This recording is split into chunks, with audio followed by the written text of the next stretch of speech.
À la gauche de l'écran, nous avons Maxime, notre nouveau champion qui va défendre son titre. Et à la droite de l'écran, nous avons un challenger qui est redoutable, il s'appelle Sylvain. Bienvenue dans Bunka.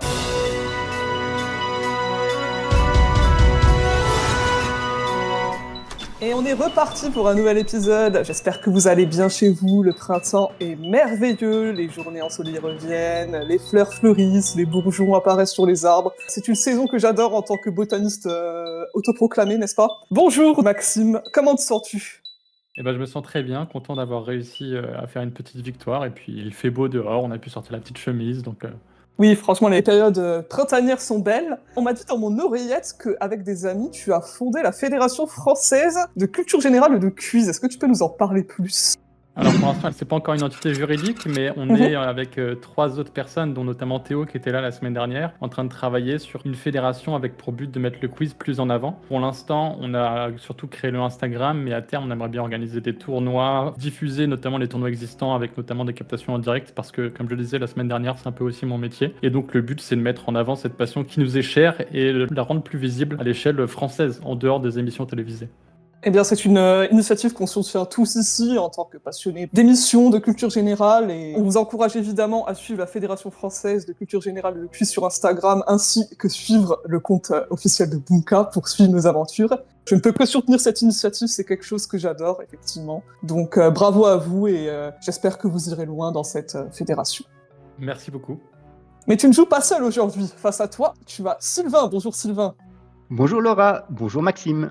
Alors c'est très drôle parce qu'on vient tous les deux de Lorraine, si j'ai bien compris. Tu es un grand passionné de musique et notamment de flûte. Est-ce que tu peux nous en parler Tout plus? à fait, j'ai appris à la flûte au conservatoire de Montigny-lès il y a 40 ans, quoi.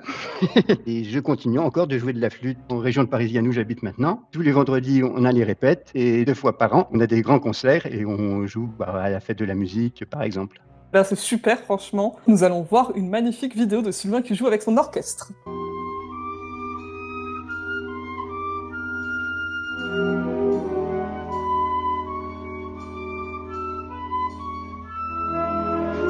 Félicitations, franchement, c'est très très beau ce que tu nous proposes. Messieurs, comme vous connaissez cette émission par cœur, nous allons jouer sur une thématique. Avez-vous une idée? Nous sommes le 12 avril, il commence à faire chaud. Le soleil, peut-être, quelque chose comme ça? On l'a déjà fait en été dernier, mais c'est pas mal. Figurez-vous que la semaine dernière, nous avons fêté Pâques, mais pour des raisons de planning et d'emploi du temps, nous avons préféré jouer avec le poisson d'avril, qui est un thème qui vous a beaucoup parlé. Maxime peut en témoigner. Nous avons fêté le lundi de Pâques en début de semaine. Nous sommes encore cette semaine merveilleuse de Pâques. Et aujourd'hui, du coup, nous allons fêter la magnifique fête de Pâques.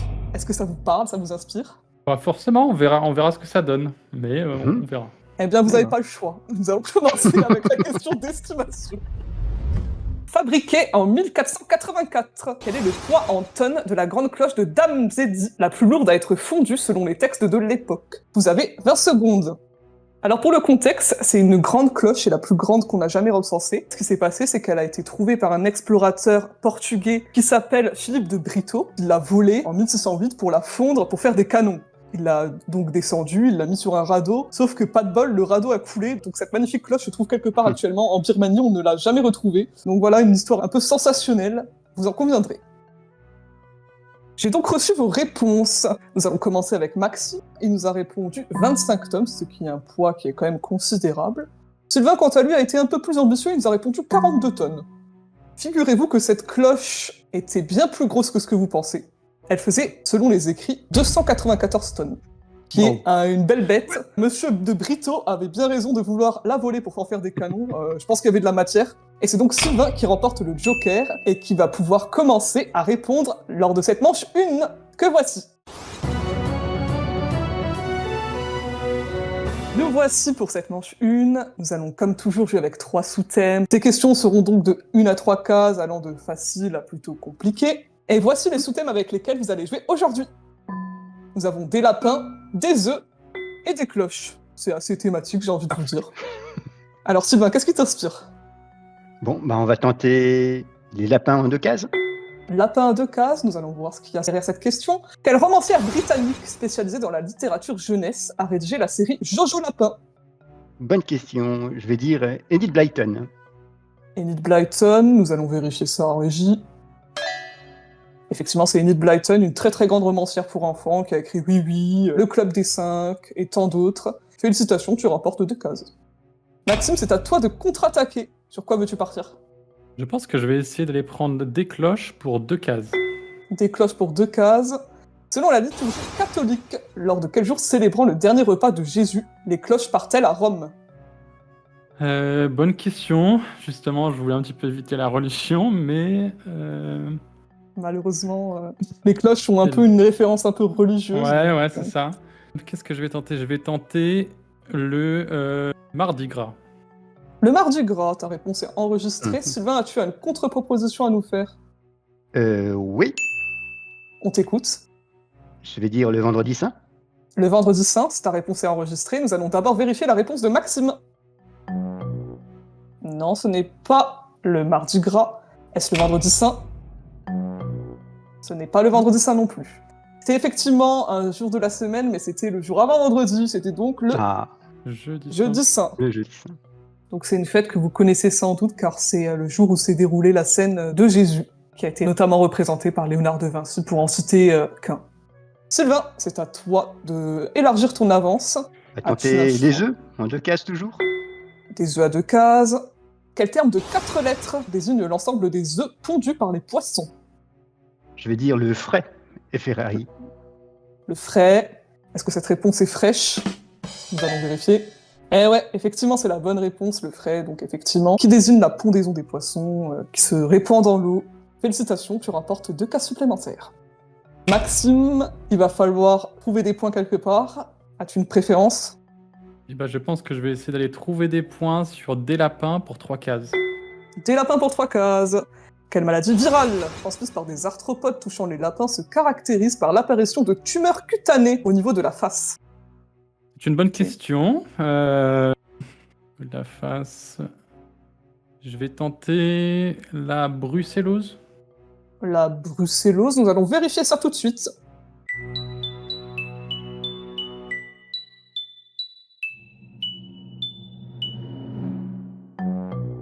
Eh non, ce n'est pas la brucellose. Est-ce que tu as une idée, Sylvain, par hasard? Bah, quand je vois maladie pour plus lapin, je dis myxomatose. C'est la myxomatose, effectivement. Ah, Félicitations. oui. Oui, c'est effectivement une maladie qui touche que les lapins et c'est un peu le cauchemar de toutes les personnes qui en ont, donc bien joué. Tu gagnes des points de style, ce qui est pas mal. Sylvain, tu es en avance. Vas-tu agrandir l'écart avec 3 cases ou rester plus prudent à 1? Ouais, je vais rester prudent et je vais prendre les cloches pour 1 case. Des cloches pour 1 case. Quel surnom est donné à la cloche de 13,7 tonnes située au sommet de la tour Elizabeth à Londres? Ah, c'est la cloche la plus connue du monde, c'est Big Ben. Big Ben? Vérifions. Ouais, effectivement, c'est Big Ben. Bravo. 1 case de plus, félicitations. Maxime, très cher. Je pense que je vais partir pour assurer un petit point. Je vais essayer de partir sur des lapins. Des Pour une lapins. 15, du coup. Dans quel film Disney, sorti en 1942, le héros a pour meilleur ami le lapin Pampan? Eh bien, je dirais Bambi. Bambi. Nous allons vérifier. Effectivement, Pampan, un tout petit lapin trop mignon, à pas confondre avec Clic-Clic Pampan, n'est-ce pas, de Jans. Dédicace à lui. Il vient de Metz, évidemment, donc important de citer les compatriotes. Tu Culture gagnes locale, ta ouais. première case. Bravo. Sylvain, il te reste une dernière réponse à nous donner. Qu'est-ce qui t'inspire? Les œufs en 1 case. Les œufs en 1 case, allons-y. Quel joaillier russe, disparu en 1920, est connu pour ses œufs réalisés avec des métaux et des pierres précieuses? Un grand monsieur? Je vais pas dire son prénom, mais c'est Fabergé. Fabergé. Nous allons vérifier. Effectivement. Son prénom, on a accepté Karl Fabergé, mais son vrai prénom complet, c'était Pierre Karl Fabergé. Mais les deux étaient acceptés. Voilà pour toi. 1 case supplémentaire. Maxime, tu l'auras compris, c'est ta dernière réponse que tu vas nous donner. Il te reste que des questions à 3 cases, donc plutôt compliquées. Tu as le choix entre des œufs et des cloches. Le choix est compliqué. Les cloches m'ont pas trop porté bonheur, mais je vais prendre des œufs pour 3 cases. Des œufs pour 3 cases, allons-y. Quel peintre espagnol a réalisé le tableau Nature morte aux huîtres et aux œufs, issu d'une série commandée par Charles IV d'Espagne? Entre espagnol. Je vais tenter, ça doit pas être parmi les plus connus. Peut-être Zurbaran. Zurbaran, c'est un peintre espagnol, effectivement. Vérifions ça en régie, s'il vous plaît.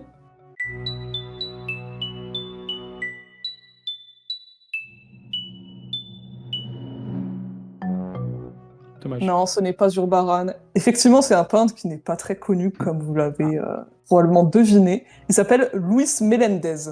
C'est vraiment le peintre pas du attitré de Charles IV d'Espagne et qui était très très connu pour ses natures mortes à l'époque. Messieurs, suite à cette manche 1, Sylvain est en tête de course avec 6 cases, Maxime est un peu en retard avec 1 case, mais vous le savez, nous sommes sur Bunka, rien n'est joué, et nous avons d'abord, avant la manche 2, un petit message. Pour ne rater aucun épisode de Bunka, laissez un pouce bleu et abonnez-vous à la chaîne. Pour rejoindre notre Discord ou participer à l'émission, toutes les infos sont dans la description. Alors, prêt pour l'aventure ?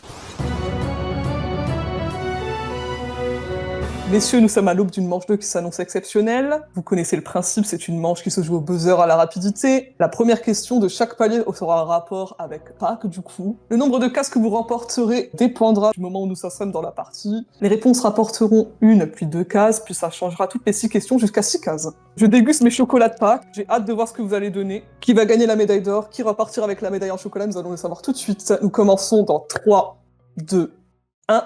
Bonne chance à vous deux. Dans quel film d'animation des studios DreamWorks suit-on Jack Frost protégeant les espoirs et les rêves des enfants avec l'aide du lapin de Pâques? Ah, je vais devoir bloquer cette réponse malheureusement. On cherchait les 5 légendes. Voilà, c'est ça. Qui était un film avec le Père Noël, la Fée des Dents, etc. Quelle célébrité, née d'un père britannique et d'une mère jamaïcaine, est décédée le lendemain de la première élection de François Mitterrand à l'Élysée? Sylvain? Bob Marley. Bob Marley, bonne réponse. Quel mot désigne une personne ayant atteint ou dépassé l'âge de 110 ans? Sylvain? Un super centenaire. Exactement. Fondé il y a plus de 17 siècles, quel minuscule État enclavé en Italie revendique le titre? Maxime? Saint-Marin? Oui, bonne réponse. Le titre de la plus ancienne république du monde. Quel acteur américain joue le rôle de Freddy Krueger dans Les Griffes de la Nuit? Sorti en 1900. Oui, Sylvain. Robert Englund. Excellente réponse, sorti en 1984. Quel est le second prénom de l'ancien président des États-Unis, Joe Biden? Maxime? Robinette? Exactement, un prénom un peu marrant, félicitations. Nous passons à 2 cases, messieurs. Quelle plante aux fleurs bleues tient son nom du latin signifiant petite cloche? Maxime? Campanule? Bonne réponse. Découverte en Chine, quelle argile blanche et réfractaire entre la composition de la porcelaine? Sylvain? Le kaolin. Bonne réponse. Dans quel tableau du XVIIe siècle, peint par Vermeer et aujourd'hui exposé au musée Stadel à Francfort-sur-le-Main, peut-on voir un homme penché sur une carte? Maxime? Le cartographe? Non. Pas loin, c'était le L'astronome? géographe. Ah, le géographe, non. Quel standard du jazz a été repris en français en 1985 par Victor Laszlo sous le titre Pleurer des rivières? Sylvain? Cry Me a River. Bonne réponse. 2 cas supplémentaires. Comment appelle-t-on les nuages de la troposphère ayant l'apparence de filaments blancs? Maxime? Les Cyrus? Cyrus, bonne réponse. Contraction de facture et détaillée. Quel document émis par un opérateur? Oui, Sylvain? La fadette. Ouais. Nous passons à 3 cases. Attention, Maxime, tu es en zone rouge. Quel nom est donné à la partie amovible suspendue à l'intérieur d'une cloche, lui permettant de sonner? Maxime? Le volet? La volée? Non. On appelle ça le battant. C'est vraiment la petite c'est entre bille les que vous deux. avez à l'intérieur. Attention encore. Quel terme spécifique désigne l'alliage du mercure et d'un autre métal? Maxime? Un amalgame. Bonne réponse. Sous quel pseudonyme est plus connu Pierre Georges, militant communiste et résistant français mort dans le Maquis en 1944? Maxime? Roll Tanguy? Non. On cherchait le colonel Fabien, ou Fredo. Ah, Par quel mot composé désigne-t-on un document vierge sur lequel on appose sa signature avant qu'il ne soit rempli? Pas de réponse, messieurs, nous allons donc bloquer cette réponse. On cherchait un blanc-seing. Quel économiste britannique a donné son nom à la courbe qui représente la relation entre le taux de chômage et le nombre d'emplois vacants? Économiste britannique. Nous allons bloquer, si vous n'avez pas de proposition, il s'appelle William Beveridge. Prénommé Typhon, quel personnage des aventures de Tintin est inspiré? Maxime? Professeur Tournesol? Bonne réponse. Nous passons à 4 cases. Quelle technique de peinture est composée de pigments avec du jaune d'œuf en guise de liant? Vous ne l'avez pas. Nous allons bloquer. Ça s'appelle la Tempéra. En référence à un roman de Dostoïevski. Quel est le nom du personnage joué par Alain Chabat dans La Cité de la Peur? Maxime. J'ai plus buzzé pour l'empêcher de buzzer et pas me faire éliminer tout de suite. Mais. Non, pas de non, j'ai pas. Non. Mais ouais. Il s'appelait Serge Karamazov. Quel arbre gymnosperme résistant à la pollution est surnommé arbre aux 40 écus? Maxime?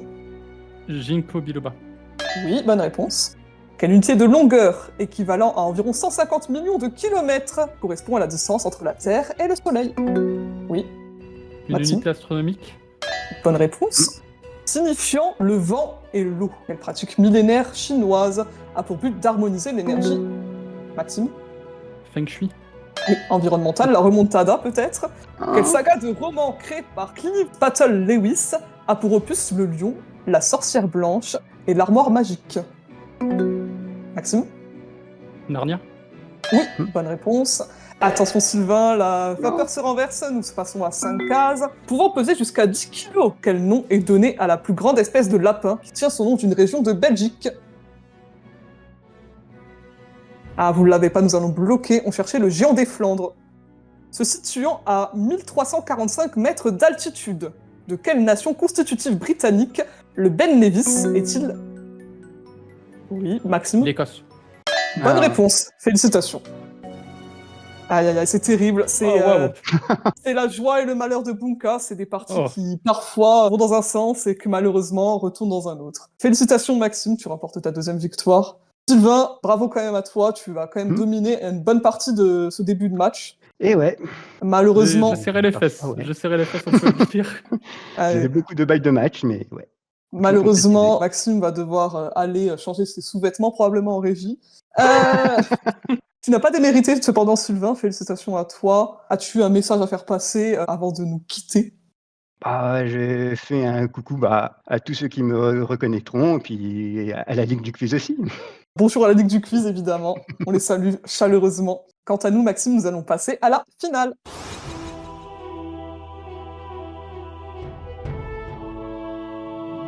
Waouh, quel match, franchement. J'ai sorti la ventoline, je suis encore en transe, c'est catastrophique, faut que j'aille voir mon médecin traitant. On va faire une partie du jeu qui est un peu plus calme, donc qui est la finale. Tu vas devoir retrouver 10 choses qui ont rapport avec une ville. Aujourd'hui, à ton avis, avec quelle ville nous allons jouer? On était sur la Bulgarie la dernière fois, donc je pense Ouais. qu'on va rester à peu près dans ce coin-là, peut-être plus au nord. La Roumanie, je sais pas si ça a déjà été fait. Non. On va dans un pays que tu adores avec Théo, qui s'appelle la Grèce. Je sais pas si tu connais. Ok, ça me va, ça me va. Et nous allons jouer en particulier avec Athènes. On a déjà pu voir il y a 2 semaines dans notre émission. Allez la voir, elle est exceptionnelle comme toujours. J'ai un problème, faut que je remplisse absolument cette bouteille qui est de l'arbre de finaliste. Donc je vais d'abord te présenter cette ville avant ça. Bienvenue à Athènes. Vu que vous devez sans doute savoir que la ville tire son nom d'Athéna, je vais improviser quelque chose. Salut tout le monde, ici Laura Énervé. Aujourd'hui, on va vous faire un top des faits les plus improbables sur la capitale de la Grèce. Numéro 1, le tribunal. À Athènes, on pouvait juger des objets. On pouvait donc par exemple bannir un couteau à cause d'un meurtre. Numéro 2, l'ancêtre de Koh-Lanta. Le saviez-vous? Le mot ostracisme vient d'ostraka, qui sont des tessons de poterie sur lesquels les citoyens écrivent le nom des bannis et pouvaient laisser des commentaires insultants sur la personne. Numéro 3. Mon compte LOL est banni. Mais voilà, mais c'était sûr en fait! C'était sûr! Notre finaliste va devoir retrouver 10 îles grecques. Alors, prêt à aborder ce thème? Franchement, encore une vidéo de qualité exceptionnelle. J'ai encore pleuré au montage. Enfin, que dire de plus, j'ai envie de vous dire. Nous n'avons pas les mots. Je suis choc-barre comme disaient les jeunes. À ton avis, avec quoi nous allons jouer? Athènes, Grèce... On va avec Athènes. Soit ça peut être des monuments, soit peut-être en partir sur la mythologie avec des dieux peut-être. Non, tu vas devoir jouer avec des anagrammes. Comme tu le sais sans doute, la Grèce a de nombreuses îles. Le but de cette finale est que tu auras des anagrammes de ces îles et tu vas devoir retrouver leurs noms. Est-ce que tu as tout compris? C'est bon pour toi? Ouais, c'est de la géo, donc j'espère que ça va le faire. Nous lançons dans 3, 2, 1. Bonne chance à toi! Naxos en 1, Oui, Corfou bonne réponse. en 2, Santorin Oui. en 3, Oui, Rhodes en 4, oui,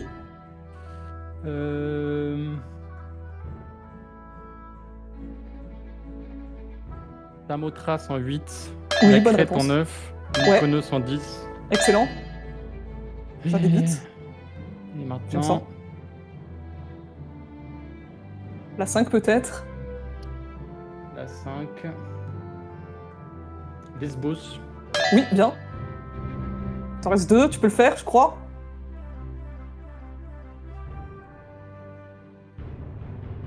Rien qui me vient là, le E accent grave, il me perturbe un petit peu.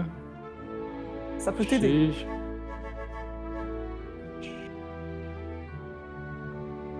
Ah, Malheureusement, il reste quelques secondes. Alors attention, il te reste 10 secondes. Peut-être Voilà. la 6. la CH. Ah, le E, ouais, c'est compliqué avec le E. Non, malheureusement, c'est fini.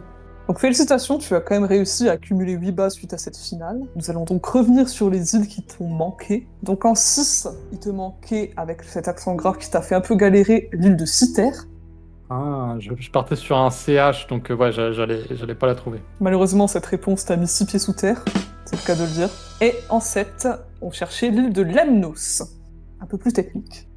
Celle-là, je l'aurais pas trouvé.